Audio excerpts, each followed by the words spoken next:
নীলফামারীর ডিমলায় জাতীয় পরিচয়পত্র পরিষেবা স্বাধীন নির্বাচন কমিশন থেকে নতুন কমিশনে স্থানান্তরের বিরোধিতার দাবিতে জাতীয় পরিচয়পত্র পরিষেবা স্বাধীন নির্বাচন কমিশন ইউসি থেকে নতুন কমিশনে স্থানান্তরের কূট পরিকল্পনার বিরুদ্ধে আজ সারা দেশে ধারাবাহিকতায় ডিমলা উপজেলায় নির্বাচন অফিসে এক মানববন্ধন ও অবস্থান কর্মসূচি পালিত হয়েছে।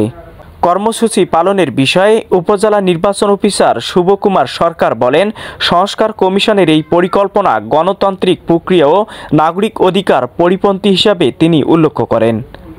মূলত আজকের আমাদের মানববন্ধন কর্মসূচিটা হচ্ছে যে দেশব্যাপী আমাদের যে এনআইডি সেবা, এবং আপনারা জানেন যে নির্বাচন কমিশন সেই পূর্ব থেকে কিন্তু আমাদের একটা ভোটার তালিকা তৈরি হচ্ছে। সেই ভোটার তালিকার একটা ডাটাবেস বা বাই ভোটার হিসেবে কিন্তু আমরা এনআইডি দিই, কিন্তু বর্তমানে এটা একটা নতুন কমিশন করার বা নতুন সংবিধিবদ্ধ কমিশন করার চেষ্টা চলছে।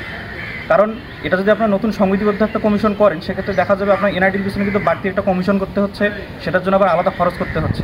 অথচ আমরা কিন্তু ভোটার তালিকা করেই আসতেছি এবং এটা তো আমাদের সাংবিধানিক কাজ হিসেবেই প্রতিষ্ঠিত। তা ভোটার তালিকার বাই ভোটার হিসেবে যদি আমরা এনআইডি দিই, সেক্ষেত্রে কিন্তু বাড়তি কোনো আপনাদের খরচ করতে হচ্ছে না। অর্থাৎ প্রত্যেক ব্যক্তি ভোটারের সাথে সাথে একটা এনআইডি কিন্তু অটোমেটিক পেয়ে যাচ্ছে। তো যখন এটা আপনি সংবিধিবদ্ধ একটা প্রতিষ্ঠানে আবার দিবেন, তখন কিন্তু এনআইডির পিছনে আপনার বাড়তি একটা খরচ করতে হচ্ছে। তো আমাদের রাষ্ট্রীয় ব্যবস্থায় এই খরচ প্রয়োজন, এটা কিন্তু আমার মনে হয় না যেটা করার প্রয়োজন আছে।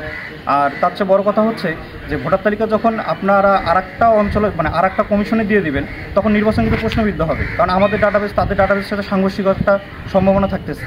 আমরা যেহেতু সাংবিধানিকভাবে কাজ করব, তাহলে আমরা কেন অন্যের উপর নির্ভর করব? তাই এই বিষয়গুলোর উপর ভিত্তি করে কিন্তু আমাদের মানববন্ধন। আমরা চাই এনআইডি সাংবিধানিকভাবেই নির্বাচন কমিশন অধীনে আগে যেভাবে ছিল, এখনও সেটা এভাবেই থাকবে।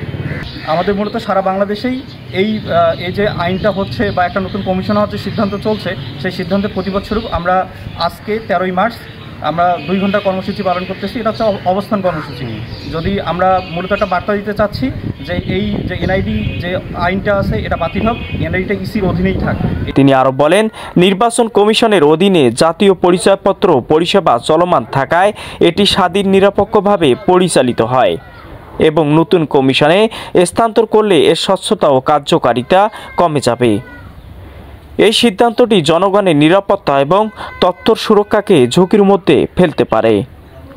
তাই তারা সরকারের কাছে এই স্থানান্তর পরিকল্পনা বাতিল করা এবং জাতীয় পরিচয়পত্র পরিষেবাটি নির্বাচন কমিশনের অধীনে রাখার দাবি জানান। মোহাম্মদ রহিদুল ইসলাম রিয়াদ, উত্তরাঞ্চল টিভি।